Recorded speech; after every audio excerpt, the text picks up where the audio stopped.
Olá, meus amigos, minhas amigas.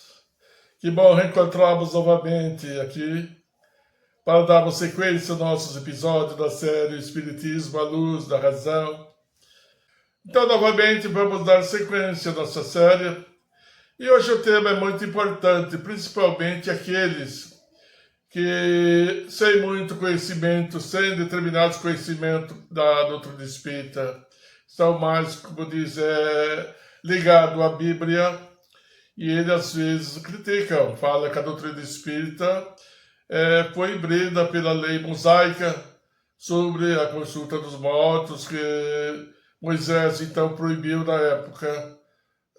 Então, para darmos então mais ou menos uma ideia através do nosso conhecimento da doutrina espírita, vamos falar hoje sobre esse episódio com o tema Consultas aos Mortos. Para recorrermos, para compreendermos essa temática, é importante que a gente vá realmente lá na Bíblia, em Levítico, no capítulo 19, 31, lá está constando que não se contamine procurando os médios, quer dizer, não se contamine procurando os médios e os que consultam os espíritos dos mortos, realmente consta lá. Então é importante saber que Moisés, na época, e Moisés era um grande médium, sem dúvida nenhuma, embora a mediunidade não seja conhecida na época com esse termo, nome, médium, mas Moisés realmente ele tinha essa sensibilidade de ter... Então vamos relembrar que na própria Bíblia, em Samuel, número 28, consta uma pequena história do rei Saul. O rei Saul estava prestes a realizar uma grande guerra contra os filisteus, uma comunidade muito grande, inimiga dos israelitas. E então o rei Saul, ele ficou um pouco ressabiado, porque ele iria no dia de amanhã enfrentar um grande grupo inimigo. E para tanto, ele pede aos guardas, perguntando se conhecia alguns médiums, quer dizer, alguns feiticeiros ou adivinhadores que pudessem trazer para ele um clareamento do que iria acontecer na guerra. E então, os guardas falou, mas, mestre, Moisés proibiu a consulta aos mortos. Mas mesmo assim, o rei Saul insistiu, querendo buscar então uma pitonisa, chamava pitonisa, justamente eram aqueles médios da época que consultavam os mortos, que faziam adivinhos, tinha capacidade de saber o futuro. Então, o rei Saul se veste de uma roupagem não muito conhecida da época, para que ele possa, às escondidas, buscar então esse médium à distância. Então, chegando lá com a pitonisa imediatamente o reconhece, mesmo com o disfarce que o rei Saul estava vestindo, ela, com a sua habilidade sensitiva, ela percebeu que era o rei Saul. Então ele fala, olha, rei Saul, o que você está fazendo aqui na minha tenda, né? Vossa Alteza está fazendo aqui. E ele então responde, já que você me descobriu, eu gostaria que você consultasse o espírito de Samuel, que era o profeta, e eu gostaria de fazer uma pequena consulta com ele. E ao mesmo tempo, a pitonisa já entra em transe e automaticamente ela incorpora o profeta Samuel. E o Samuel, então, materializa-se na frente do rei Saul, perguntando a ele, ô Saul, que vieste me acordar do reino dos mortos? E aí, então, o rei Saul fala, ô Samuel, gostaria tanto de saber simplesmente, eu vou ter uma guerra amanhã com o grupo dos filisteus, gostaria de saber quem vai vencer a guerra. E então, o espírito Samuel fala para ele, mas então você vai querer saber a verdade? Sim, eu quero saber a verdade. Pois bem, a grande verdade é que você retorne para o seu grupo, desarme o seu exército e fique lá quietinho. Porque se você não fizer isso, após a guerra você vai me encontrar aqui pessoalmente. Então, desmoralizado, o rei Saul retorna ao seu grupo, né? Retornando desanimado, porque então o profeta Samuel tinha falado para ele, então, que ele iria perder a guerra. Mas, mesmo assim, o rei Saul é teimoso, mais ainda ele incrementa a sua equipe guerrilheira para que enfrentasse, então, os filisteus no dia seguinte. E assim foi feito. Logicamente que os filisteus já estavam praticamente ganhando com a guerra, cercaram o rei Saul juntamente de guardas, não tinha como ele fugir. E ao desespero, o rei Saul então pede a seus guardas que o mate, porque ele não queria passar sua humilhação na frente dos filisteus. Mas os guardas negam, não queria fazer isso porque não compete a eles matar o seu rei. Então, sem saída, o rei Saul, com a sua própria espada, ela fica no chão e se joga de corpo em cima da espada, então, se matando, suicidando a partir daí.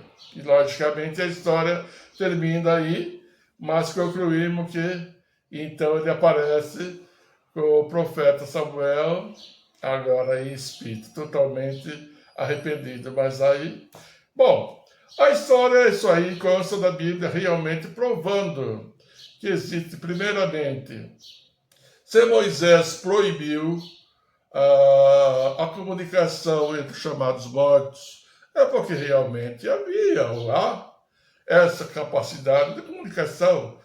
Porque se fosse tudo uma mentira, se fosse tudo uma enganação, o próprio Moisés não faria essa proibição.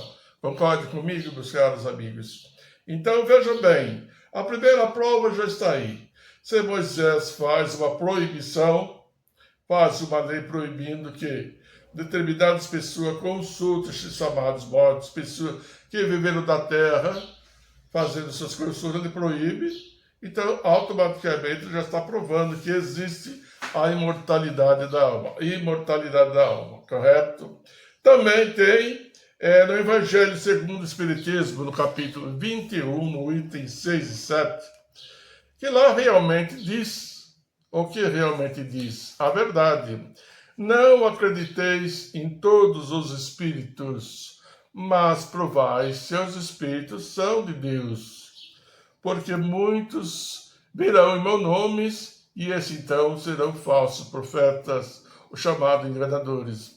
Então vejam bem, meus caros amigos, realmente Moisés, na sua época, havia muitos, sim, médios naquela época, como não existia essa palavra médios, mas era chamado profetas, chamados pessoas chamadas como pitonisa, como sacerdotisa, feiticeira, e muito cartomante, magia negra, muitos nomes qualificando essas pessoas que tinham capacidade de intercâmbio com os imortais. Então vejam bem, Moisés realmente ele foi forçado a fazer uma lei para essa época. Por quê? Porque na época isso era uma liberdade sem limite, sem organização. Então a mediunidade da época não tinha controle, não tinha assim a capacidade que temos hoje no centro espírita de se organizar, né? De você então ter uma capacidade de estudo, de compreender como está escrito aqui no Evangelho segundo o Espiritismo, que é assim, não acrediteis em todos os espíritos, porque os espíritos eles estão em toda parte. Então, se somos capazes de receber o espírito e não tivermos, como diz, um estudo profundo, um equilíbrio, uma educação mediúnica, logicamente nós vamos trazer espíritos enganadores e praticamente nós vamos enganar aquelas pessoas que vêm em busca da consulta. Que muitos nós vemos hoje através pregado em pós de pessoas cartomantes, pessoas que mexem com carta baralho, tentando reconciliar amor perdido, dando sorte no amor, dando sorte do emprego, enfim, mas tantas coisas de cartomantes, né? Feitiçarias e bruxos, fazendo previsão do futuro, enfim, tantas essas coisas. Então, logicamente, voltando lá, que Moisés realmente ele foi obrigado, lógico. Então ele viu que começou a se alastrar esse intercâmbio de espiritualidade, né? Vários médios ali levando pelo lado errado, trazendo então, fazendo comércio da mediunidade, dessa capacidade de intercâmbio com os chamados mortos. Então, por isso, Moisés, logicamente, que deve ter recebido algumas instruções do mais alto, falando que ele proibisse, mesmo as entidades que trouxe para ele os 10 mandamentos. Então, ele deve ter conversado com os espíritos superiores, falando a respeito dessa grandeza chamada mediunidade, né, desses intercâmbios, mas que estavam todos levando por caminhos errados, por caminhos que não é o correto. Então, ele lança uma proibição para não consultar os mortos, né? Procurando não se contaminar, consultando os espíritos dos chamados mortos.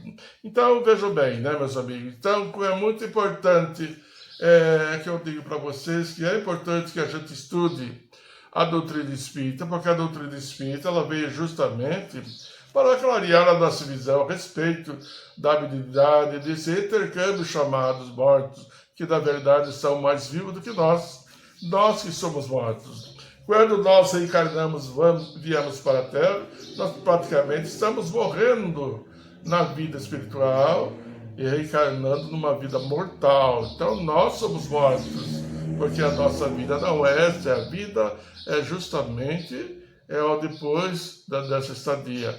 Tá certo, meus amigos? Então, é muito importante fazer esclarecimento sobre a consulta, o chamado morto. Primeiramente, os mortos não existem. Mortos, se existem, somos nós. Nós que nascemos, crescemos, envelhecemos, apodrecemos e morremos. Nós somos mortos, então morremos uma única vez, realmente. O nosso corpo, ele morre uma vez, a nossa persona. Mas o nosso espírito vive sempre. Saímos desse corpo, voltamos em muitos outros corpos diferentes, ganhando nova experiência. E então essa capacidade de consulta, não aos mortos, então aos vivos, justamente tem que haver uma disciplina, um conhecimento profundo para que a gente possa fazer um intercâmbio corretamente. Porque Chico Xavier já nos dizia que o telefone ele toca de lá para cá, e não o contrário daqui para lá. E na época de Moisés era muito inverso. Então, muitas aquelas pessoas que tinham essa sensibilidade, capacidade de intercambiar com os vivos, então eles faziam assim à vontade, consultando, ganhando recursos financeiros, trocas de amizade, trocas de brincadeira. Então, faziam muitas coisas, logicamente, que sempre há espírito brincalhões, espíritos que também gostam da brincadeira, gostam de levar tudo na mentira. Então, por isso que Moisés, claro, com toda a verdade, proíbe. Né? Então, o povo tinha medo, porque Moisés era a lei na época. O que Moisés falava, o pessoal tinha medo. Mas no caso do rei Saul aqui, essa vontade de ganhar contra o adversário, então ele faz a consulta aos mortos. Mas ele bem sabia que não podia fazer isso aí. Então, tá aí, meus amigos, tá ok? Então, vamos ficar por aqui. Relembrando para vocês, mais uma vez, eu gosto sempre de lembrar, porque os nossos episódios através dos vídeos, mas também eu tenho livros que eu escrevi, né? A Vida que Segue também vem trazer instruções, vem trazer muita paz, vem trazer muita coisa legal aqui. Então, você tem esse livro para você adquirir, se caso você não tem. Também eu fiz o segundo livro, Amanhã em Suas Mãos. É muito legal vocês poderem adquirir esse livro. No final do vídeo eu vou deixar para vocês o site onde vocês podem adquirir esse livro. Então adquiram, porque é muito bom, tá ok? Vai melhorar o nosso entendimento para a gente fazer uma reflexão profunda. Ok, meus amigos? Então ficamos por aqui. Não esqueçam do seu like, é muito importante, ok? Muito obrigado, abraço. Até a próxima. Tchau.